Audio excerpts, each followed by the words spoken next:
Hello, everyone, and thank you for joining our talk. I'm Robin. And I'm Robbert. We are the founders of Inlusio and the producers of When We Disappear, a history-based and story-driven game. So before we dive into our talk, we would like to show you the trailer of When We Disappear, which features the first chapter of the game. So here you go.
When We Disappear is a puzzle platformer set in 1943.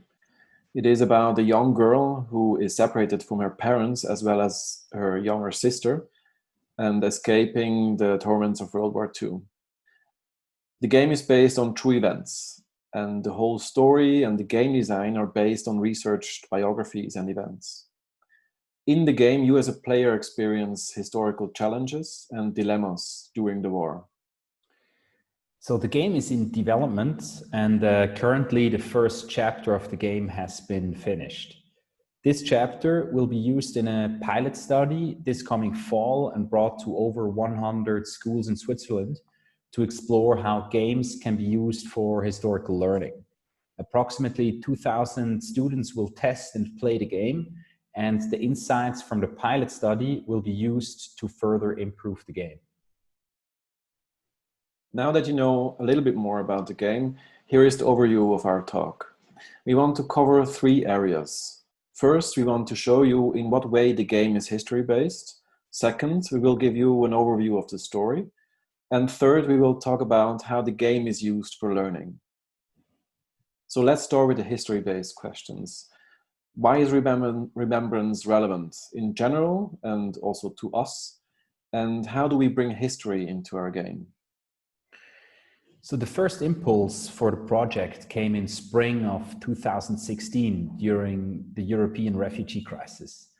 100,000 of refugees came to Europe, which led to nationalistic reactions all over Europe.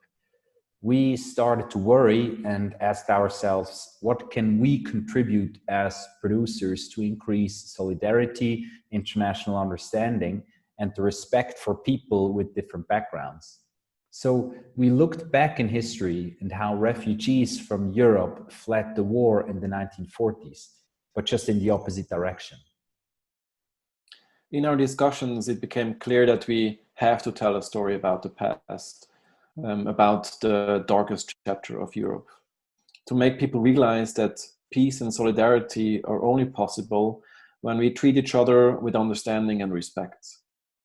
In the end, we all have to understand and remember the past to work together towards a better future. Otherwise, we are condemned to repeat history. So we decided to create a game that allows to experience challenges of the time in an immersive way, a game for remembrance.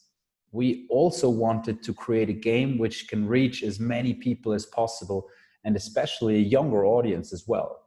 And we believed also that we can contribute to the future of education. For instance, for teachers who are looking for new and interactive ways to teach history. It was clear for us that we are covering a sensitive subject and that we need a strong research partner. We knew that this would allow us to bring together history and story responsibly, not only for historical context, but also to have access to a network of educators and teachers. We partnered up with the Lucerne Institute of History Education and Memory Culture. the main goal was really to be able to produce a game which is of value for historic learning.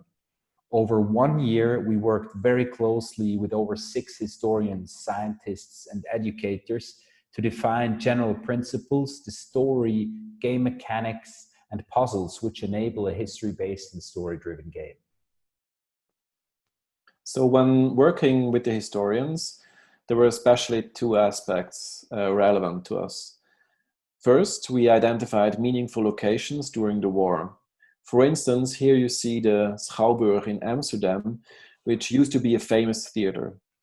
During the war, this theater was transformed to a registration and collection point for thousands of people to deport them to concentration camps.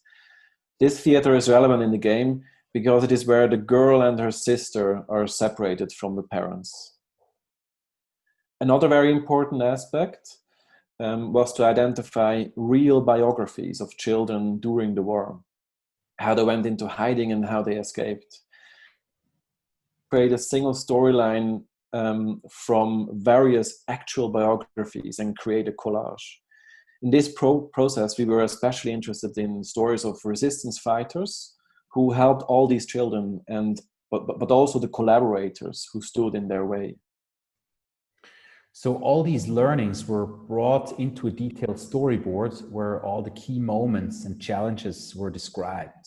And furthermore, the game is based on a 3D model, which was inspired by the historical research as well, and which matched the storyboard. This helped everybody involved in the project to both understand the overall vision and how the historical research and the gameplay come together. So, and that brings us now to the question, what story do we actually tell in the game? And how is this story connected to the overall historic background? The game tells a story of a young girl who is separated from her parents and younger sister and who tries to escape across Europe. So her journey begins in Amsterdam and ends at the Mediterranean Sea. This journey is told in the present by her younger sister, who survived the war and tries to find out what happened. So the main concept of the game is based really on 2 layers, which are strongly intertwined. There is the frame story in the present, the younger sister who tries to find out and remember what happened to her older sister in the past. And there's the actual gameplay, which is set in 1943. You as a player play the older sister and try to escape. We also chose a unique approach on how to integrate historical context directly into the story and the gameplay. Players regularly encounter spatial images and texts which visualize memories, assumptions, and hopes of the younger sister who tries to retrace the steps during the war. So now that we know in what way the game is history-based and story-driven, let's have a look at how the game can be used for learning. A unique concept of the game is that we integrated story branches in the gameplay. The players regularly encounter historically relevant dilemma situations and need to decide what to do next. For instance, at the end of the first chapter, you need to decide if you go into hiding or if you leave the city. So these are moments of reflection from today's perspective and really raise the question, what would I have done? One thing that was clear to us from the beginning, we want to create a game which on the one hand has the potential to be successful on the international market, and on the other hand can be used for educational purposes. For this, we are building a platform for educators and students to gain access to the game and to provide additional school material which links back to the game and enables a deeper understanding of historical contexts. So that was a very quick overview of our history-based and story-driven game. We hope you enjoyed it. Drop us a mail if you have any more questions. And of course, we'll stick around for the following Q&A. Bye-bye. Thank you so much.